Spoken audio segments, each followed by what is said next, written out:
Reta finalíssima aí das eleições, da campanha eleitoral, não é? O fecho será aí no domingo, quando nós iremos às urnas, e se tem uma coisa que a gente já pode falar mesmo antes do fim da campanha, é sobre essa necessidade, né? Urgente, desesperadora de se combater fake news, né?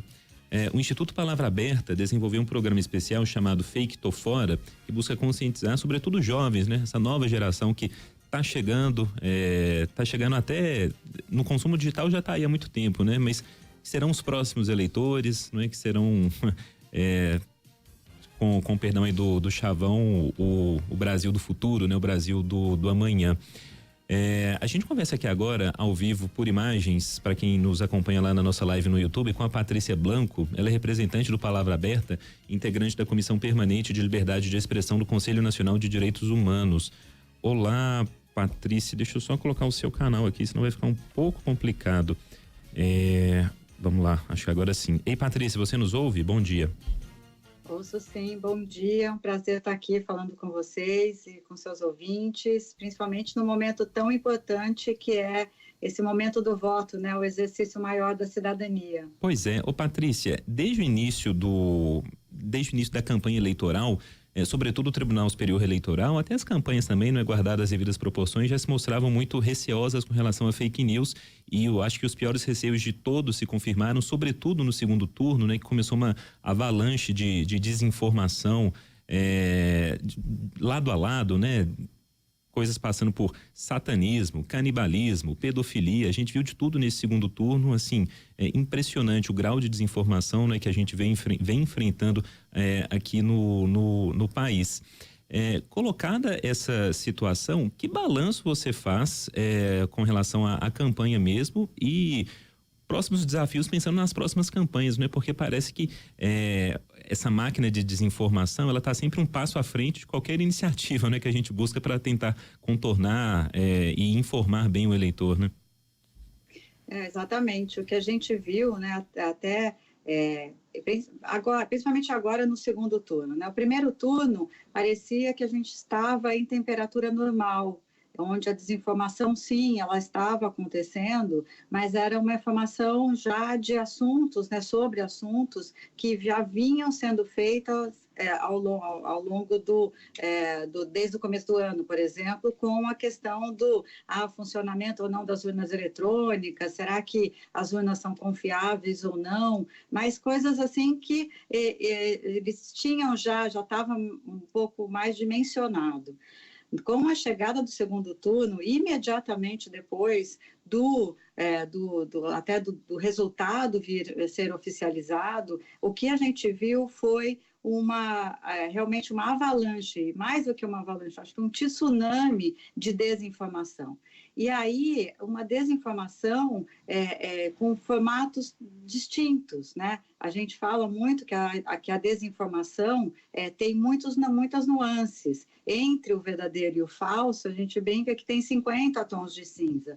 E o que a gente viu, em algo que eu tenho chamado de fake news 2.0, é aquela informação que nasce de um conteúdo verídico, mas que ela é totalmente descontextualizada, tirada mesmo de contexto e elaborada de uma forma para te convencer a partir de uma narrativa com o objetivo de ou destruir reputações de ambos os candidatos, ou mesmo te convencer de algo que aquele candidato vai fazer a partir de um núcleo verdadeiro. Então, o nosso desafio agora, fazendo já um balanço nesse finalzinho, reta final do segundo turno, e pensando para as próximas ações, o que a gente precisa fazer, né, enquanto sociedade, academia, o Poder Judiciário, o Poder Legislativo, a própria imprensa, para que a gente convença o cidadão que a gente tem que ir além da checagem,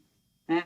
Porque a checagem ela é técnica, mas o que a gente está vendo aqui é uma guerra de narrativas que acaba sendo onde a ideologia, a crença,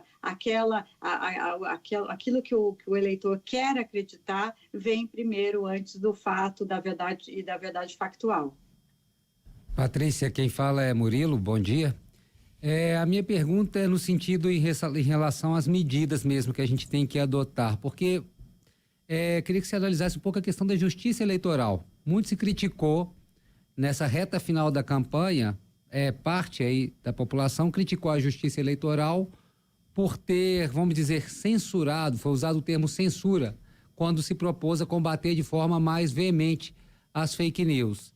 E outra parte da população diz que a justiça eleitoral demorou, inclusive, para tomar esse tipo de decisão.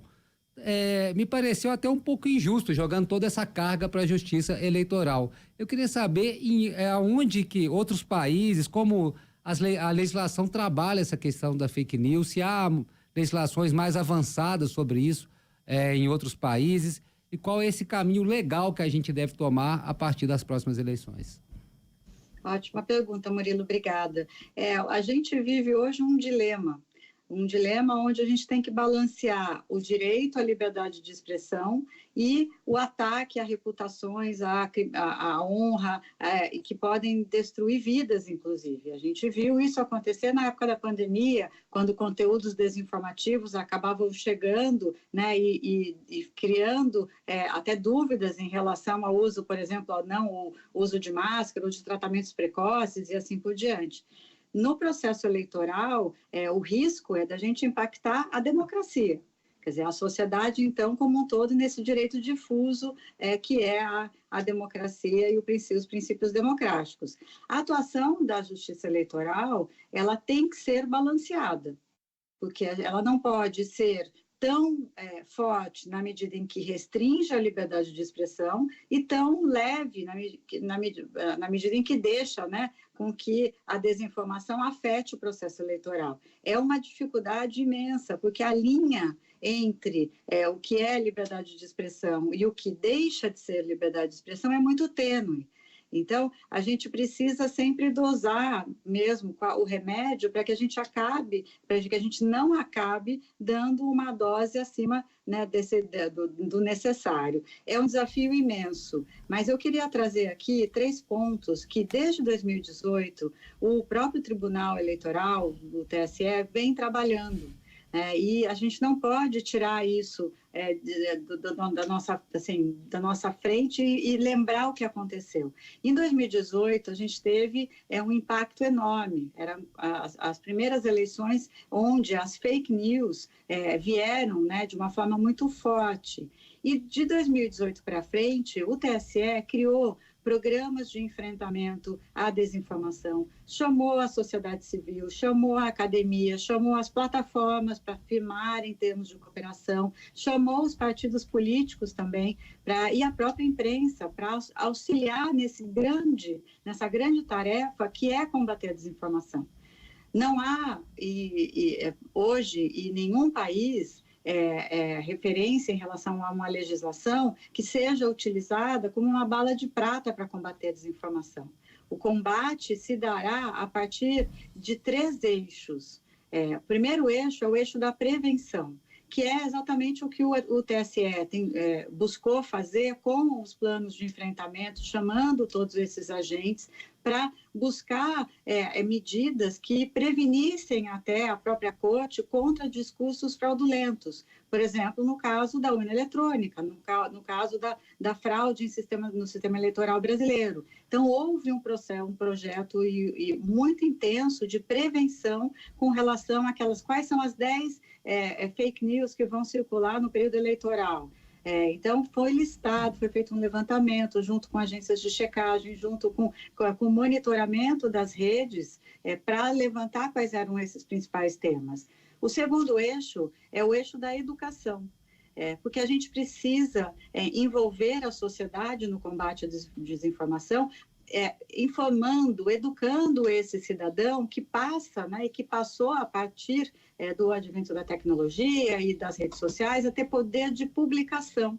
Hoje, Murilo, todos nós somos produtores e consumidores de informação. Então, nós temos responsabilidade nessa quadra. A gente precisa entender que, na medida em que a gente replica um conteúdo desinformativo, fraudulento ou com viés de confirmação, porque é aquilo que a gente acredita, a gente está contribuindo para que essa onda de desinformação chegue ao maior número de pessoas. Então, a gente precisa assumir essa responsabilidade também, mas, ao mesmo tempo, ter, né, o que a gente chama da educação midiática e informacional para saber interpretar corretamente uma informação, para saber verificar a fonte, o propósito daquela informação, né, por que aquela informação chegou até mim, lembrando que fonte não é quem me enviou, e sim quem produziu. Então, ajudando, tendo uma atitude mais proativa em relação àquela informação. E o terceiro eixo é o eixo da punição. E esse eixo da punição, ele já vem acontecendo. Nós vimos dois deputados, um deles do Paraná, perder o mandato, um deputado federal do Paraná, perdeu o mandato por impulsionar desinformação, conteúdo sabidamente falso. Então, o que a gente precisa é, de fato, olhar o sistema, esse ecossistema informacional e unir esforços para que, com medidas de prevenção, educação e punição, a gente consiga tornar o ambiente digital mais saudável, menos desinformativo e, ao mesmo tempo, né, permitir que a livre expressão seja feita, seja de fato um direito e que todos possam se manifestar livremente. São 10h22, a gente conversou aqui na Band News FM com a Patrícia Blanco, representante do Palavra Aberta, integrante da Comissão Permanente de Liberdade de Expressão do Conselho Nacional de Direitos Humanos. Patrícia, muito obrigado, viu, pela conversa, pela necessária conversa em tempos tão complicados aí, quando a gente pensa nessa desinformação. Bom fim de semana. Obrigada, eu que agradeço. Um abraço a todos. Muito obrigado. Sobrecarregados, né, mentalmente. A gente está precisando de um detox. Exatamente. Informacional. 10h20.